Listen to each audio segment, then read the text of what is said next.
Okay, fantastic. So we're going to move on to our welfare officer candidates. To my right, I have Miss Gemma Ansell. Woohoo. And I have Miss Amy Moores. So please may I invite Amy to give your 2-minute speech. Okay, so I'm Amy Moores. I've been your Women's Officer with Laura Addison for the last year in the SU. I found it amazing. I've been able to do so many wonderful things, such as be part of a wonderful liberation community that I'm really, really proud of being part of. I've been able to do so many fantastic campaigns. We've done loads of sanitary campaigns. We've lobbied for mental health funding. If I was going to run for anything, it would be welfare. So my main points include mental health funding, something I'm always going to be pushing for. It's my #1 priority and it always will be. Secondly, accessible campaigns. I want to make it as intersectional and as accessible as possible. And thirdly, I want to make the arts, sports and societies a welfare issue. So making Creative Warwick an annual and cohesive event that works in what's the word? Not cohesive, in conjunction with societies. I want to make Wednesday afternoons free for everyone. In conclusion, vote for more welfare.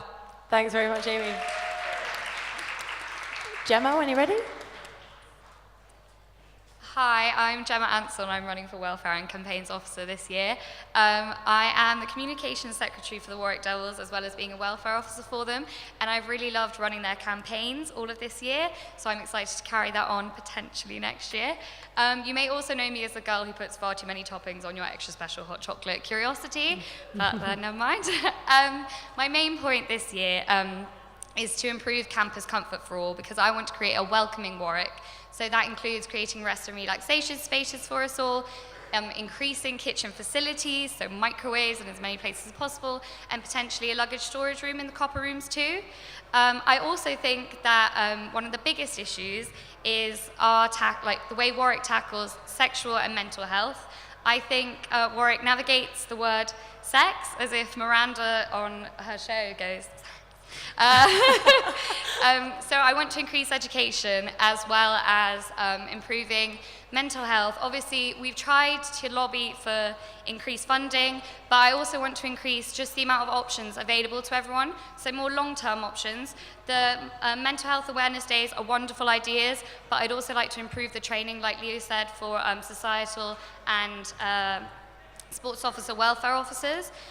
Also, I want to increase more sort of regular sessions, so maybe every Monday you can go to Mindfulness Monday, and you know that you're set in a routine that can help, hopefully push your recovery or just make you feel better every day. And finally, I also want to increase the support for international students. I came from abroad and I understand that homesickness isn't something to just sort of brush aside, and I think people often say that and think that and belittle it, when in fact you can feel incredibly isolated without realizing it. I'd like to improve that, and there'll be no dilemma if you vote for Gemma. So, Thank you very much, Gemma. Fantastic. So we're going to move on to the prepared questions. And Amy, we'll start with you. Last year, the Welfare Officers in Societies and Sports Clubs motion was passed, which encourages the creation of a welfare officer role within them. What would you incorporate into the training for these officers? You have 1 minute to answer. Okay. Well, obviously, I was Women's Officer this year, so my main kind of aspects that I would include would be like pronouns, being comfortable, so like sex is a big part of uni.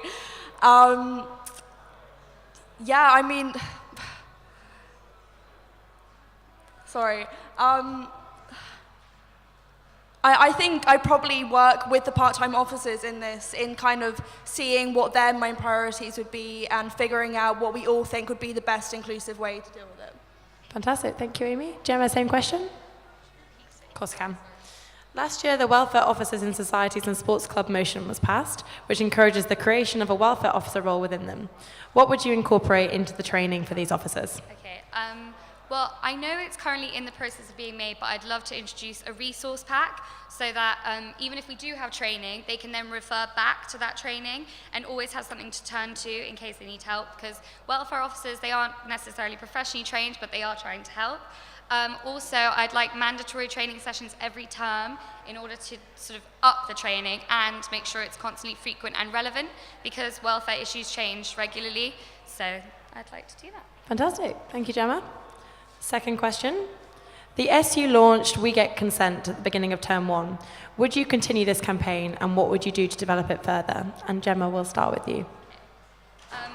I know the Warwick Devils have enjoyed this campaign immensely this year, so I definitely continue it next year, and hopefully sort of incorporate it with Ask for Angela, so that you understand your levels of like when you think we get consent. No means no, and we need to enforce that. So I think it's a very important thing to have. Fantastic. Thank you, Gemma. Amy? So I've been a We Get Consent ambassador over the past year, and I think the most important thing for me would be incorporating it with the pop welfare stand, in the sense of bringing it into a wider university scheme, and the sense of not just in the copper rooms on one nightly basis, more of a, not necessarily snack related, but having a certain station where people can go and talk to someone about what they're feeling that day, how they're feeling, if they've got any concerns or issues, or if they just want to have a chat about me or them. So, yeah. Fantastic. Thank you very much. Final prepare question. What is your number 1 priority for the year? And Amy, we'll start with you. I think probably well-being. I've been social sec with Warwick Art Society for the past year, which is why being creative is such a big part of my manifesto. I found well-being to be a really tricky one to deal with over university, and I think I've been really lucky in the sense of I've been involved with so many really strong, like, great women that have made me feel happy and together with myself. So myself and Laura founded the All Women's Committee this year, which we've been using as a way to get feedback on what we're doing as women's officers. So I think I would bring that into a wider role within the university to make sure that people's well-being is their number 1 absolute priority. Thank you very much. And Gemma? My number 1 priority would definitely be campus comfort. I know that sometimes when I'm coming onto campus, I find it kind of daunting, just because you have to know what you're packing. You might have forgotten your packed lunch. It's hard to deal with, and routes definitely don't serve to all our needs. So I would like to introduce healthy eating campaigns, which focus on meal prepping. Even if you're coming in from Roots or Sherborne or somewhere like that, you still need to plan out your day. I do really want rest and relaxation facilities, because I just think the only free space right now is the graduate, and I think we need to relax. Warwick students work hard, so I think we need to. And the other thing is the luggage storage room idea. I find myself lugging things around that I don't want to be carrying around often, all the way to Westwood or somewhere else. So I'd love to drop it off and then be able to come back. And yeah, I just want everyone to be as comfortable as possible every time they come on campus, and sort of not miss seminars or lectures just because they don't want to be there. Yeah. Perfect. Thank you very much. So that's it for all the prepared questions, and we're going to open up the questions to the floor. Are there any questions? Yep, come to the front. We'll start with Emily. Come on, roving Mike, get roving. What will you do about postgraduate welfare? Good question. Gemma, we'll start with you. In my manifesto, I mentioned that I really want to carry on activities or events throughout, or like all the way into the summer, so not just stop when all the undergraduates disappear. So I'd love for you guys to enjoy that as well. Other things, I'd also like to talk to postgrads more, because I feel like a lot of third years run for this, and then we don't actually know what being a postgraduate is like. So I'd like to have more open sessions before, like if I was elected, I would probably have sessions during August, so that, June or August, that I could understand your needs and your wants. Fantastic. Amy? Yeah, so it's obviously being a postgrad student isn't something I've had the delight of experiencing myself, but I think I'd be happy to work with the next postgrad officer, because obviously I'll be here potentially from August, so I would have the time to plan certain welcoming events for each set of people that arrive.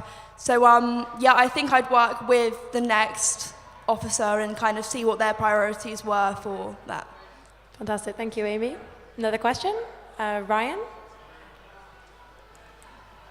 Hi. So of course we all know that people from like liberation background and marginalized backgrounds are the one that suffer the most from mental health issues or also like dropping out and stuff like that. So what would you do to make sure that those people are like catered for? Amy, we'll start with you. Yeah, I mean, like I've said, my number one priority is and will always be mental health. And I think you've raised a really good point that it is a marginal issue as well.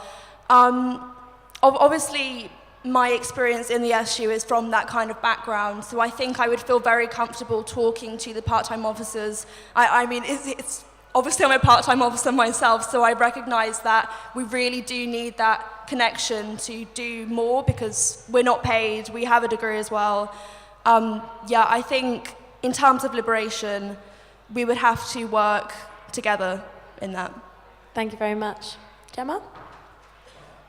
I'd also love to add the training. So as I said before, societal or sports club welfare officers, I think that should be added to the training. I think education is so key when it comes to this. And I've loved the SU's policy this year of calling in instead of calling out because I think that's best. We all need to learn our terminology, and we need to stop treading on eggshells around the issue and instead face it head on, educate ourselves, and be happy together. Thank you, Gemma. Any more questions from the floor? Yep, come around the front row, please, now. So, first term in first year can be particularly daunting.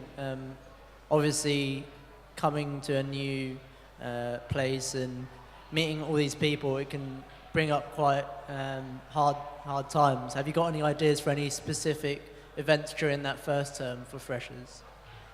Gemma, start with you.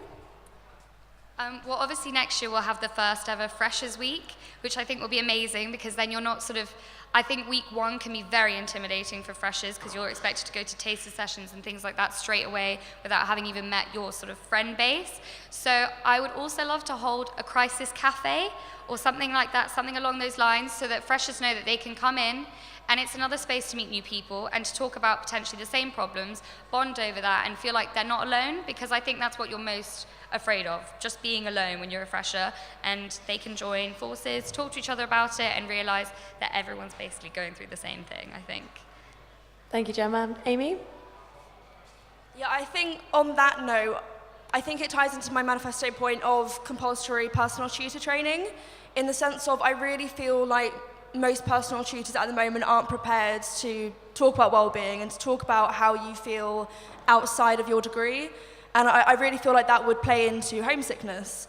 Outside of that, Ormond's committee, I really want to have like a very strong students' union community feel because I don't feel like people can be as engaged as they necessarily might want to be. I was helping out with the Welcome Stand this year in September, and when I tried to talk to a lot of people about being involved in the SU, they were very hesitant about time, and so yeah, I think meetings and welcoming people in that way.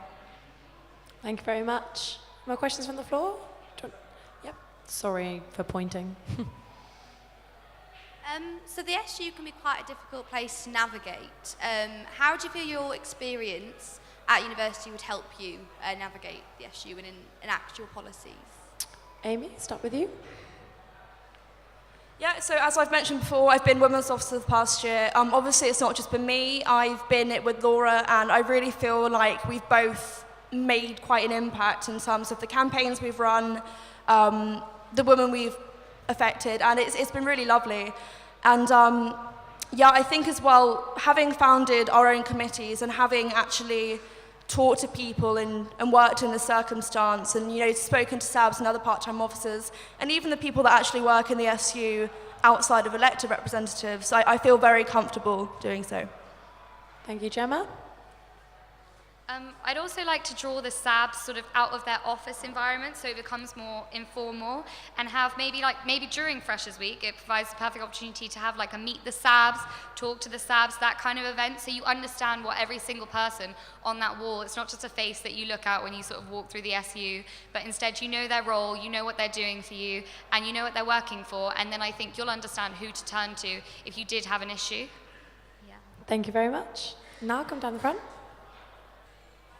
So sort of from past experience and also with sort of hearing from friends, there's lots of services such as the SU providing counselling, the university providing counselling, also providing another kind of counselling, and there's psychology and there's IAPT and there's all these and there's the personal tutor. And for at least for me as a student, it can be quite difficult to navigate where to start, and you sort of seem sometimes to get bounced around a bit in the system between university and SU as well. Do you have any ideas to how to make that process sort of easier, more streamlined perhaps? So streamlining the process between understanding where to go between the university and the Students' Union. And sort of all the different outlets, or not outlets, Okay. but like counselling and psychology, etc. Brill, thank you. Gemma? I actually addressed this in my manifesto because I feel exactly the same way. It's so confusing. I think when you the first place I generally turn to is the internet. And when I turned to the website, it was very clinically intimidating and quite confusing. So I'd really quite like to create a more streamlined web face, just so it's easy to follow and you understand where to go. But I also want to create self-care resources so that you don't feel like you're forced to go to counselling, you're forced to go somewhere. You can also turn to yourself if you would like to. But then of course, if you need further help, then the website should sort of guide you that way. I want it to be more of a step-by-step process, so you think through what you need, what you want, and what you desire, basically. Yeah. Thank you very much. Amy? Yeah, I think that's such an excellent question. The structures right now are very, very irritating. And I mean, from personal experience, I've had to go to Stratford before. But yeah, in terms of that, I think having compulsory personal tutor training would be such a help, because they would actually know where to send you instead of saying, we'll go to a drop-in session and then, you'll be fine.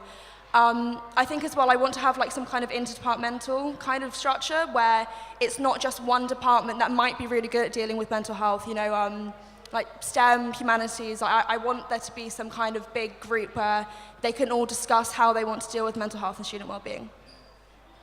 Fantastic. Any more questions on the floor? Yeah, Maria?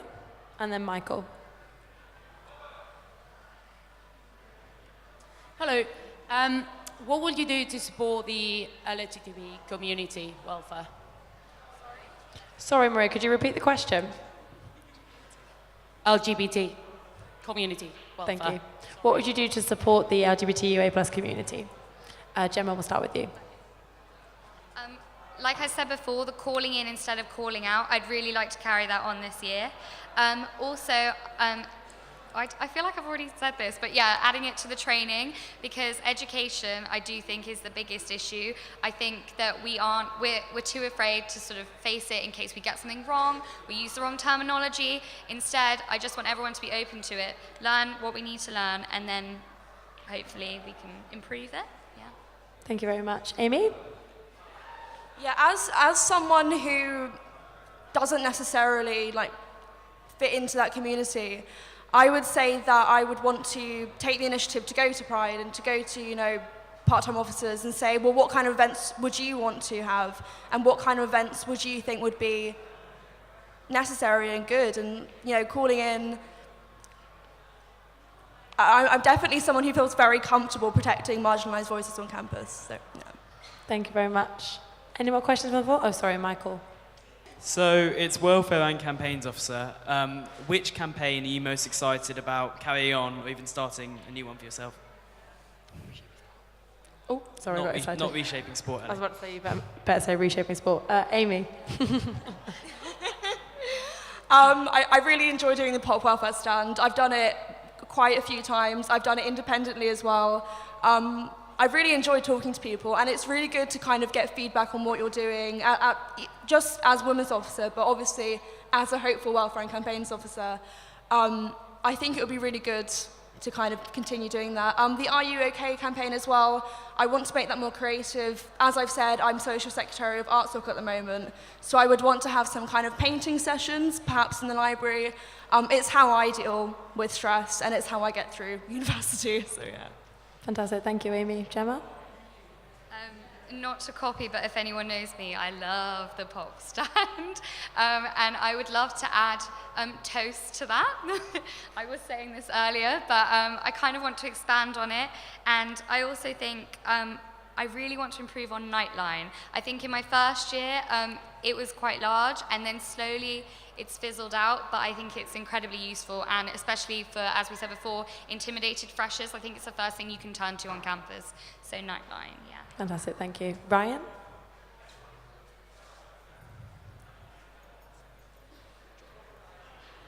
Hi. There's also like a community that is often forgotten when we think about welfare on campus, and it's student parents. So what will you do to make sure that they can access campus like easily and not have to worry too much about what they can do with their kids or anything else? Like Student parents. yeah, like students that are parents. So how would you better support the student parent community in accessing campus?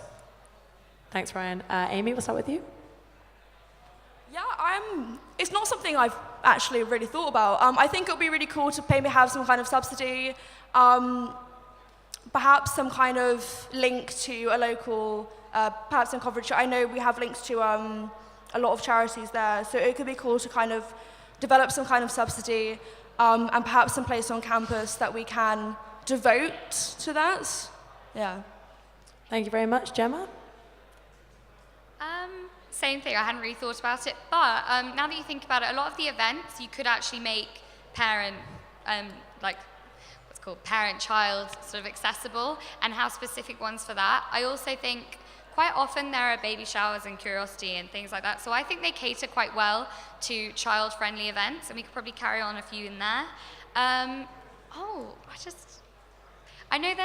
don't know, yeah. I just try and encourage parents to bring along their children, and maybe have more sporting events as well, combined, because I can imagine they're incredibly specific to just students at the moment, whereas you could bring them together. Yeah. Thank you very much, Gemma.